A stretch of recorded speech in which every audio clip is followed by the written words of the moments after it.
And we're glad you're with us for this edition of Inside Tennessee. My colleague John North is next to me, and with us, the regulars, Susan Richardson Williams, who runs her own PR firm and is a Republican, and Don Bosch, who's a Democrat and runs his own law firm. Always good to see you, and we're inside the podcast room because the Olympics bumped us from our normal set. Great to be here. Great to be watching the Olympics. Nice change of scenery.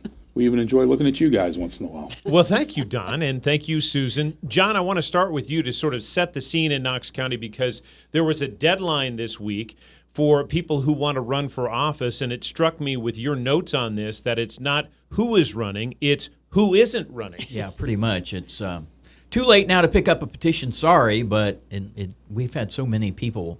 I don't remember an election this fat with candidates in Knox County before. Do you guys? I do not, and a lot of nice to see a lot of Democrats on, which is rare again in Knox County. Yeah. But quite a few, not all, but not all races. But what's really interesting, and we're going to talk more about this, you've got multiple people running as Republicans for the mayor. This week we also had a Democrat confirm that he's running. And we've also got multiple sheriff's candidates who are running. We're going to talk about that too if we need to. But the other thing that struck me was just looking at this list with Feb 19 being the deadline at noon is, my goodness, we have like five or four candidates running in some of these at-large commission seats. That's crazy. I just don't ever remember that many candidates doing that. And let's stick with that big picture for just a second, then we'll get specific. Susan, to John's point, who does that help in a race that has 5 people in it? It helps the person that's got name ID or has the money to buy name ID. And there are several races, these commission races you were talking about, where you've got sort of a moderate candidate and a very conservative, I would call a MAGA candidate running against them. And so we have a split within our party. And you're going to see that a lot these days because that's what's happening in Tennessee. We have a very conservative, Trump-oriented group of Republicans, and they're taking on a lot of the more moderate candidates that have been either elected or are running. So let's get specifics. Knox County Mayor Glenn Jacobs can't run again. He's term limited. There are people who want his job, and as John mentioned, Don, that includes a Democrat, Bo Hawk, who is a union rep. Explain what we need to know about him. Sure. He born in Chattanooga, but been here for quite a while now. He's in his mid-30s. A union head. He's a union rep, but he runs the Knox Oak Ridge Alliance, which is a very important union group. They do a lot of work with Y12, RNL. Represent thousands of people. Yes, and he is very impressive. I'm just now getting to know him and know about him, but this is going to be an interesting race. And I put it to 2 things. One, if we go back 4 years and we look at Glenn Jacobs, who was probably at the height of his popularity, well-known, whatever, he only beat essentially a community organizer in Helmsley by 10 points. And I think that surprised all of us when it happened. Now, fast forward to today, where, even with a more moderate Republican like Larson J., should he win the Republican primary, and it's tightening up as they always do, I think this is a chance for the Democrats to maybe pick off that office and maybe pick off some others that they may be running in. I want to bring in John North because you attended a seminar with the Republican candidates for Knox County Mayor and came away with how they are honing their message of why people should select them, John. Right. We're going to see a lot of this. I think you mentioned you may have seen something similar. This was Wednesday out in Hardin Valley. Cool to be out there. Man, the place is growing. Yeah. And, yes. Every time I go out there, it's like, oh, that's new. But it was a business group, and they appeared. That's Betsy Henderson, Larson J., and Kim Frazier. They were invited to be sort of the featured speakers. They got 5 minutes to sort of establish their positions, and then there were roughly 5 questions that were posed, and each had an opportunity. You're starting to see sort of clear definitions by them, and I'll start with Betsy Henderson, who is on school board right now, has been there since 2020. Loudly, clearly said, no tax increase, 0 tax increase, can't do it, won't support it, absolutely against it. The additional message to that is if we need to, we'll just tighten the budget. She's a very conservative candidate. That was something that stuck out loudly and clearly from her. What I thought was interesting with the other two, who are both at-large commissioners, Larson's in his second term, Kim Frazier was elected a couple years ago, was they're much more talking about things like, you know what, our infrastructure right now is not good enough to deal with the growth, and we're already behind. They both were pretty much in agreement with that, and we need to get on it right now. There were some other issues. I thought it was interesting, and Larson's mentioned this before. He calls it the debt crisis, and we've talked about this on the show, the fact that Knox County has essentially sort of a ballooning debt. And it's real, folks. Yeah. I mean, it's not imaginary. It's not something that might happen. It's going to happen, and we're going to have to solve it. I'm not sure, and I'm sure someone will call and say, the Democrat wants more taxes, but I'm not sure that we can belt tighten our way out of this when it hits. And this really falls on Mike Ragsdale. Right. Go ahead. And he's talked about that, too. About He was on this show yeah, talking last about year, it. I think. That's a real issue for him. Kim Frazier, one of the things that stuck out from her message, I thought, was she's like, first of all, I need you to help me prioritize what you want to do with the means that we have. The translation there is, okay, if this is our fixed amount of money, what are your priorities? Again, sort of the additional message there might be, well, if you want more, what are you willing to pay for it? She didn't say that, but that's kind of what I inferred. And she also very much said she wanted to sort of build consensus, that was important for her. She was not a top-down kind of person. Susan, big picture, again, we have about a minute left just on this, but whoever wins, they are going to face a budget that is already pretty darn tight in terms of spending. We know that more than 60 cents of every dollar goes to schools, just bang, right out of the gates. And then you have the sheriff's department and then some parks and infrastructure. But it's having a libertarian, a self-professed libertarian who's led this county for the last 8 years, there isn't a lot of fat from what I can understand. Yeah, I think that's right. Now, having said that, though, we are growing. We are having new businesses and more people moving in here that are paying more in property taxes. I don't think you would see any of the three Republican candidates talk about a need for a tax increase. Even Larson, who is certainly more moderate than Betsy or probably Kim, but I don't think you're going to hear that because it's just not going to happen in Knox County. You couldn't even pass the sales tax increase in the city. So if you can't pass in the city, you're sure not going to get passed in the county right now. Well, you know, the problem we've got, though, and you just hit it, we are having growth, but growth requires infrastructure. Right. And you can just go, I was a victim of a bad road this week, you know. The roads are in bad shape. The roads are, you know, North Shore, Broadway, Kingston Pike, Clinton Highway. Lots of potholes. I mean, not just potholes, but I mean, you know, turning lanes and roundabouts and things that are really, really needed to handle the traffic flow. Just 10 years ago, you could blow down I-40 at 5:30 without much problem at all. It's a parking lot all day, every day now. We need to do some It was things. kind of ironic that this event was out at Hardin Valley, where all the growth is happening. And as I was leaving it, I was like, And it takes Thought about twice the as long orange to get there route? Did now. you think Yeah. about I the did. orange You know route? what? I Right. actually did. I do every and time don't I go live there. And the people who live there would scream at me, but I was like, maybe that was a mistake not to have It was let a big that go mistake, through. in my opinion. We're going to take a quick break here on Inside Tennessee. Back with our second round, we're going to talk about Derek Dooley running for office in Georgia, and also a historic event that happened in Knoxville that impacts our country, a hero recognized this week and will soon be recognized at the White House.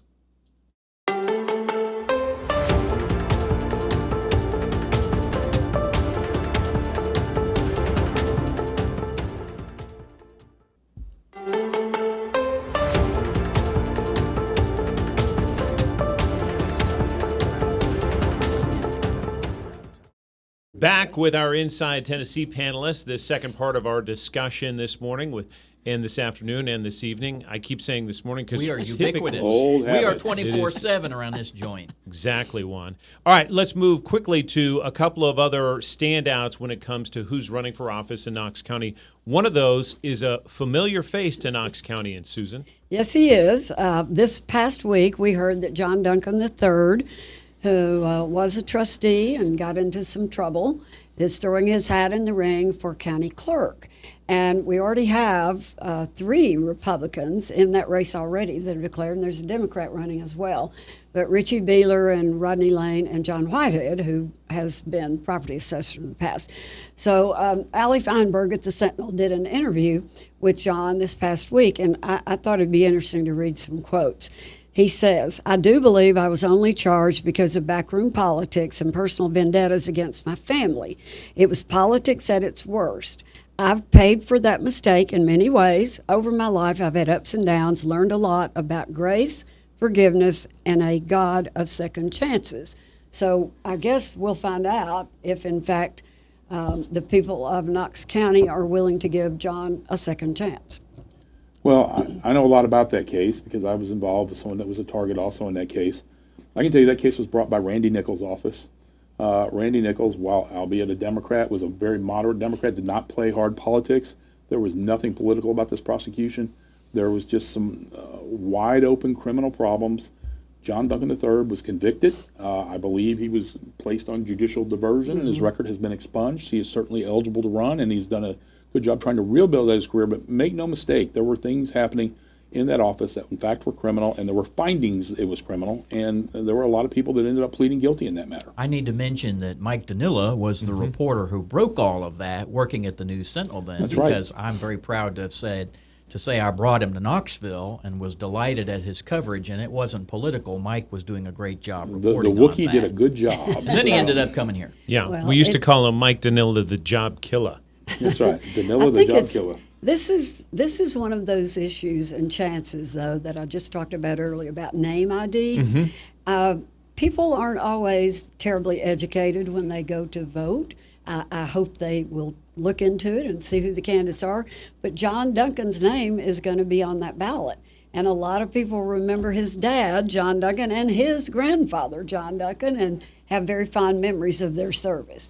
So it'll be interesting to see what happens in that race. John, anything else? This is a packed list, and we know it can change, but right now, anything else that stands out? One small factoid. Oh, by the way, is it this coming week that we're doing the sheriff's That's thing? it. Okay. Yeah.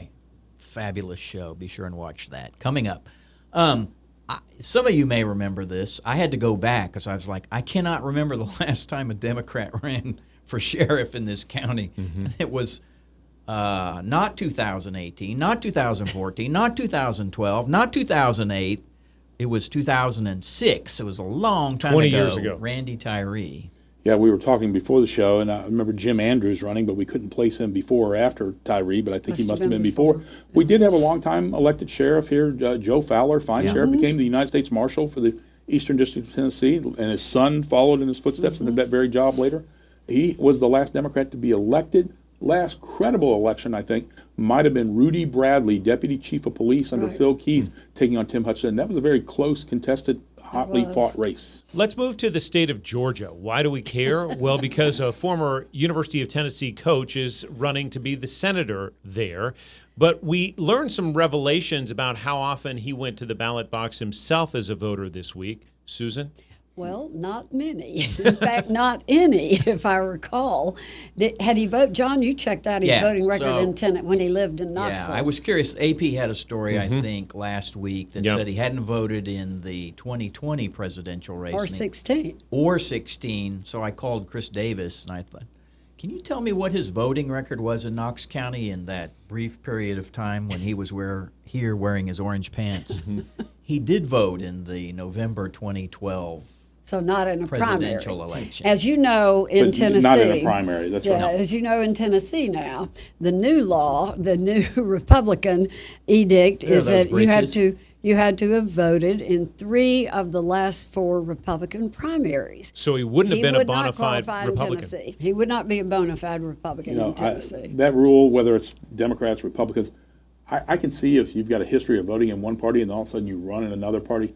But for someone that hasn't been politically active and decides, hey, I want to get politically active, I'm not sure that it's a good idea. You must have voted so many times. You need to make sure that you convince people that you're a Democrat or a Republican or whatever party you're running in. But the fact of voting, and it's important, go vote. We talk about this every time. I'm disappointed that Derry Dooley didn't vote, but I don't know that it should be a bar from running for office. I think he's calling himself the outside candidate. So perhaps the fact he hasn't Making voted. some lemonade out of lemons right now. Not many people in Knoxville would call Derek Dooley a hero, but I want to talk about somebody who is, and his name is Master Sergeant Roddy Edmonds. And this week we broke the story that he will indeed receive the nation's highest and rarest military medal, and that is the Medal of Honor. His son received a call from President Donald Trump, and want to show you some pictures of Master Sergeant Roddy Edmonds. He was 25 years old during World War II, grew up in South Knoxville as a devout Christian. He was inside of a POW camp, part of the Battle of the Bulge, captured by the Germans, and he had a gun to his head from a Nazi commander who ordered Roddy Edmonds, who was the highest-ranking non-commissioned officer in that camp, to have all the Jewish soldiers fall out separately. Roddy Edmonds, with a gun to his head, refused and said the famous line, "We are all Jews here," and is credited with saving the lives of 200 Jewish soldiers. Again, his son got the call earlier this month from President Trump, who in that call talks about what an honor it is for him to receive this. He calls it the biggest honor, number one, according to the president. And this is a very rare medal. Just to give you some perspective, we've had more than 41 million people serve in America's armed forces. 3,528 medals of honor awarded. There are only 61 living recipients. East Tennessee, as small as we are, has a tremendous number of Medal of Honor recipients. At the memorial in downtown Knoxville, there are 15 names. You can see them here. The 16th will be Master Sergeant Roddy Edmonds. That ceremony at the White House is set to happen in early March, and that's the medal that distinguishes these recipients. They are not winners. You don't win the Medal of Honor, you receive it, because a lot of times the men who earn that medal had their friends right next to them die. The one thing, they died themselves. or they died themselves. We've seen that from a lot of them have dived onto grenades and saved the lives of fellow Marines and soldiers. The one thing that unites them, John, is that they put their lives on the line to save others. That's the unifying story. It's an extraordinary sacrifice, whether they live or whether they're killed while saving other people's. It's extraordinary what they do. It gives me chills every time I think about it. And I just want to remind everybody, on Market Street downtown, there is a plaque to Roddy Edmonds, which got put up ETHS, by the History a Museum. few years ago. It's blue. You can't miss it. You should stop by and pay tribute. You know what I find amazing is that he never told his story to his children. His son, Pastor Chris Edmonds, never knew the story and had to discover it from others who did tell the story, and he finally got the research done and figured out exactly what happened, but never talked about what he did, which in truth is the mark of a hero. He Googled his father's name, and it came up in a New York Times article, and then he connected with the person who happened to be a Jewish American inside that POW that was camp, saved. who said, your father deserves the Medal of Honor. He was saved. And for me, Don, and all of you, that is one of the most profound things when you look at the pictures, the family photos of these Jewish soldiers with 18 and 20 family members, and you think none of this would have happened without that moment. Thousands of people are alive because of that man. And, Well, it's an he's incredible just story. he is a true hero. I mean, in every sense of the word, and he is the only non-Jew to receive the highest Yad award. Vashem from Israel. That's right. There are 5 who have received Righteous Among the Nations is the distinguishing mark from the Holocaust Museum in Jerusalem. He is the only U.S. soldier to have received it, and only 5, if my memory serves, have received that honor. The non-Jews who were responsible in saving the lives of And Jewish. John Becker will be there at the White House. We when knock he on gets lots it. of wood. North. Bring us packs of matches or something. As We'll a try. souvenir. Well, maybe TSA won't be working at the airport, so hopefully you'll get there. That's another story. That is a another whole other story. Anything we should close on? I appreciate you taking time to talk about Master Sergeant Roddy Edmonds and that story. But, John, anything else politically that we should be paying attention to in the coming week? The only thing I would say is, well, there's we do have, I think it's next Thursday is the deadline if a candidate wants to withdraw. So that's something to pay attention to. But other than that, it's just going to get very busy. I've started seeing political ads on television. We have ads, right. You're going to start seeing the flyers because, again, May 5, that ballot for primary is going to be I loaded. think Early we're voting. better. Yeah, go ahead. It was early voting's April 15th. That's right, coming up. Right around the corner. I look at this list and I think we're a better community for the fact that there's half of these names on here that Susan and I have never heard of. And Right. good for them. They're out there running, and that's what people should do. Go run. Takes courage to run. Don, Susan, we appreciate the perspective as always. John, thank you. And we appreciate you watching Inside Tennessee. This is the last week for now that we're going to be inside the podcast room. As John mentioned, we are having the sheriffs on the Republican side candidates in next week. We hope you look for that. That'll be Inside Tennessee. And more to come, certainly, as we cover all the races coming in the May primary and beyond. Thanks for watching.